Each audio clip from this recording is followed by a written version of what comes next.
नमस्कार दोस्तों, मैं अंकुर उपाध्याय स्वागत करता हूं आप सभी का आपके अपने YouTube channel share market analysis में। दोस्तों यहाँ पे सबसे पहले निफ्टी के लेवल समझेंगे, देन FIDIs का डेटा, देन यूएस मार्केट में जॉब्स डेटा है, उसके बाद अमेरिका में बढ़िया तेजी देखने को मिली है, देन अमेरिका का बाजार आपके साथ कवर करूंगा, गिफ्ट निफ्टी से क्या संकेत आ रहे हैं और 5 बड़े स्टॉक्स जो आपके लिए कल एक्शन में रहेंगे। 5 बड़ी खबरें स्टॉक्स के लिए, स्टॉक 5 नहीं है, खबरें 5 हैं, स्टॉक्स तो मल्टीपल है। तो शुरू करते हैं एक एक करके चीजों को कवर करना। बहुत ही शॉर्ट में कवर करेंगे क्योंकि डिटेल में ऑलरेडी मैं इन पे वीडियोस बना चुका हूं। तो अब कल की तैयारी कर लेते हैं। कल हमारा निफ्टी आपके लिए ऊपर या नीचे, देखो FIIs की सेलिंग का डेटा आया है और थोड़ा सा नेगेटिविटी FIIs के मूड माहौल में लग रही है कि RBI की पॉलिसी खत्म होते ही उन्होंने बेचना शुरू कर दिया। तो कल का दिन मेरे लिए वेट एंड वॉच का होगा। कल मैं केवल देखना चाहता हूं क्योंकि मेरा निफ्टी तो कह रहा है मैं ऊपर जाना चाहता हूं, लेकिन डेटा ये कह रहा है कि नीचे गिराना चाहता है वो बाजार को। तो अब मैं कल वॉच करूंगा, केवल और केवल देखूंगा एंड उसके बाद परसों डिसाइड करूंगा कल वॉच कौन से लेवल्स करने वो बताता हूं। 24,800 क्या हम कल दिन के दौरान किसी भी वक्त निकालते हैं, पहली बात, और अगर निकालते हैं तो कितनी देर टिकते हैं, और अगर 24,800 के ऊपर क्लोजिंग आ गई तो फिर क्लियर है 25,000 25,250। ठीक है जी। अगर हम नीचे जाते हैं तो 24,550 के पास कितनी देर टिकते हैं, या उसके भी नीचे जा रहे हैं तो 24,500, और 24,500 के भी नीचे गए तो 24,350 आ जाएगा। ठीक है जी। तो हमें कल लेवल देखना है कि उस लेवल के पास कितनी देर बाजार रहने की कोशिश कर रहा है। अगर 24,550 के पास रहने की कोशिश करेगा दैट मींस कल भी थोड़ा प्रेशर है, सेलिंग का है, और अभी और नीचे के भाव आ सकते हैं। 24,800 के ऊपर निकल गए, टिकने लगे, दैट मींस सिंपल है भाई, बाजार ऊपर जा रहा है, एक ही दिन की सेलिंग थी, बात वहीं खत्म। ठीक है जी।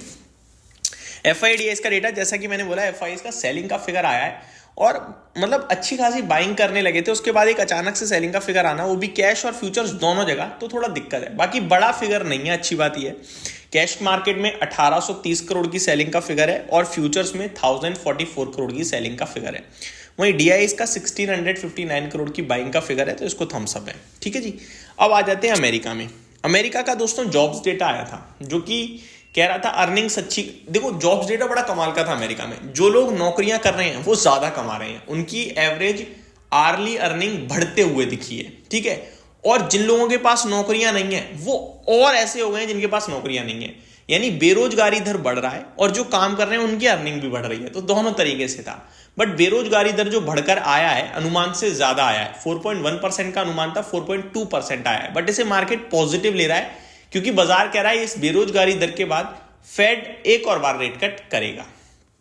और इसी के चलते रसल 2000, S&P 500 और नेस्डेक इंडेक्स आपके लिए बढ़िया तेजी में दिखे, जहां पे नेस्डेक हाइज भी लगाता हुआ दिखा है एंड आई थिंक S&P 500 ने भी लाइफ हाई हिट किया है आपके लिए।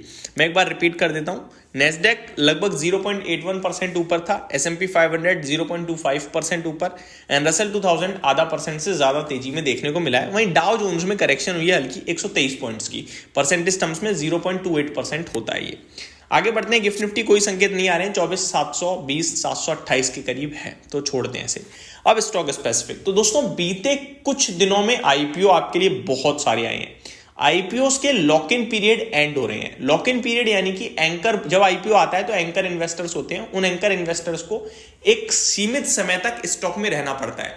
कुछ 1 महीने का होता है, कुछ 3 महीने का होता है, कुछ 5 महीने का, कुछ 6 महीने का, कुछ 1 साल, कुछ 1.5 साल और कुछ 3 साल।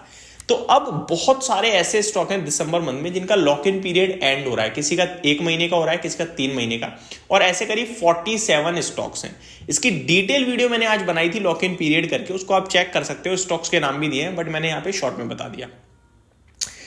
IPO से रिलेटेड एक्शन दोबारा से गर्म होता हुआ दिखेगा क्योंकि कुछ बड़े IPO इस बार बाजार में उतरने की तैयारी में आपके लिए। पहला नाम है मोबीक्विक। मोबीक्विक का IPO बाजार में आने की तैयारी में दोस्तों। 265 से 279 रुपीज का प्राइस बैंड है, और IPO के और डिटेल्स भी मैं आपके साथ शेयर कर सकता हूं, मेरे पास है, आई थिंक मैं चेक कर लेता हूं। जी हाँ, 572 करोड़ का इशू साइज है इसका, और ये आपके लिए 11 दिसंबर ओपन होगा, 13 दिसंबर तक ओपन रहेगा। इनफैक्ट 3 IPO हैं, तीनों के तीनों सेम डेट को ही ओपन हो रहे हैं और सेम को बंद होंगे। दूसरा है आपका विशाल मेगा मार्ट, 74 से लेकर 78 रुपीज का प्राइस बैंड है, यानी 74 से 78 तक का। 8,000 करोड़ का IPO, बड़ा IPO है, इसका मतलब 11 से 13 ही ओपन रहेगा। नेक्स्ट साइन लाइफ साइंसेज है, ये भी आपके लिए ओपन होगा, लगभग 11 से और 13 तक चलेगा। 522 से 549 का प्राइस बैंड है। 3042 करोड़ रुपए फंड रेस करने जा रही है कंपनी। बाकी अगर आप देखें तो एसएमई आईपीओ काफी सारे हैं, तो एसएमई को हम अवॉइड करते हैं। तो ये हो गया आईपीओ से रिलेटेड डिटेल्स। नेक्स्ट है आपका वोडाफोन आइडिया। दोस्तों कल इनकी बोर्ड मीटिंग है। प्रेफरेंशियल बेसिस पे प्रमोटर्स को 2000 करोड़ के शेयर जारी करे जा सकते हैं, और जो इनके पेरेंट वोडाफोन पीएलसी ने शेयर्स की बिकवाली करी 3% इंडस टावर में, उस पैसे का क्या करेंगे उसकी कुछ क्लियरिफिकेशन आ सकती है। टाटा पावर वीकेंड के दौरान 1 लाख करोड़ का रेवेन्यू अचीव करेगा FY30 तक, ऐसे स्टेटमेंट देता हुआ दिखा है। प्रॉफिट्स 10,000 करोड़ का होगा और एबिटा 30,000 करोड़ करने का टारगेट है। तो इस स्टॉक पे पॉजिटिव मूड माहौल रह सकता है। स्टार हेल्थ इंश्योरेंस, IRDAI की तरफ से कुछ नियम का उल्लंघन किया गया है, ऐसा बताया जा रहा है। तो ये स्टॉक कल के लिए बिग अलर्ट रहेगा, हो सकती है इसमें 3 से 5% की करेक्शन आ जाए। सीएट, इन्होंने जो कंस्ट्रक्शन में रिलेटेड मशीन्स होती हैं उनके टायर बनाने वाली कंपनी का एक्विजिशन किया है, और ये एक्विजिशन आने वाले समय में कंप्लीट होगा। $22.5 करोड़ के करीब का एक्विजिशन है। तो ये स्टॉक भी कल आपके लिए पॉजिटिव एक्शन में रह सकता है। तो ये मेरी तरफ से डिटेल्स थी दोस्तों। होप आपको सारी चीजें समझ में आई होंगी। Thank you so much for watching this video. Have a great day guys.